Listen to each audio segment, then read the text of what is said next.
Well, senioritis is a chronic problem that affects many people. I am one of those people. It prevents you from doing what you're supposed to do in this environment, and it really brings you down. I mean, you feel good about it while you're doing it, because you got no care in the world. But when senioritis stops, which is always right before the thing happens to be right in front of your face, then you start to panic, and you cry.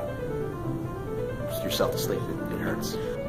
Massive apathy at the wrong time.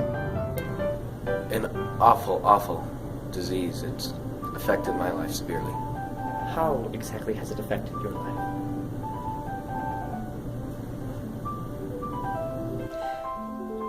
I'd say that senioritis is when the students who are about to graduate start to focus more on the fact that they're almost done than the fact that they're not actually done yet. And so they stop doing as much of their work, they stop putting as much effort into their work, and they find it really hard to find the motivation to keep going for the last part of school. Severity, yes. I would compare it to cancer, because it's very, very tough, and also I think it's sexually transmitted. It could be AIDS, HIV, STDs, that stuff.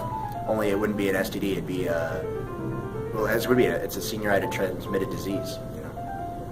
Because no matter what, even if you're somebody who's like an upstanding junior, the minute you step foot on your senior year, it attacks you.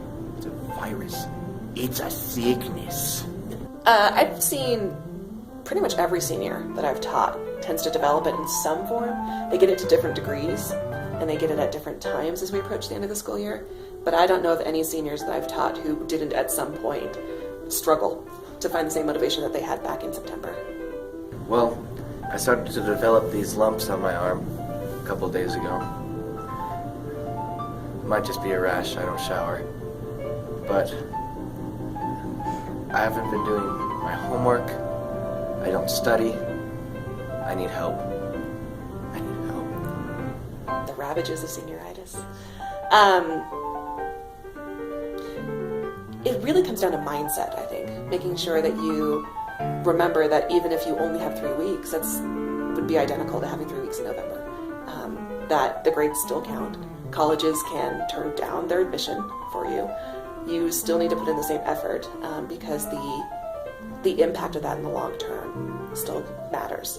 And so keeping your sights on the bigger picture rather than on the shortened picture is important. And so for me, I think teachers get it, not to the same degree as seniors, but we certainly start to get that itch of like, okay, we're almost done.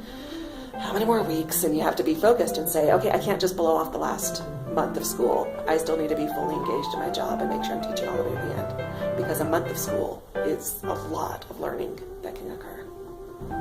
I continue to assign work and make it count and make it valuable, and I hope that they realize that, yes, I've worked this hard for this long, whatever, 12, 13 years.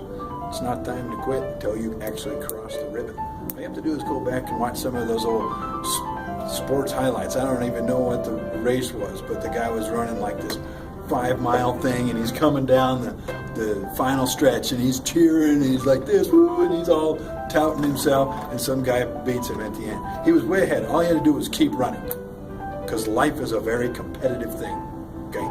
And just because you might be winning in this small little fish pool of Platte Canyon, when you walk out the door, the world's going to slap you right upside the face, and if you're not ready, you're going to get knocked down. Hopefully you're tough enough to get back up.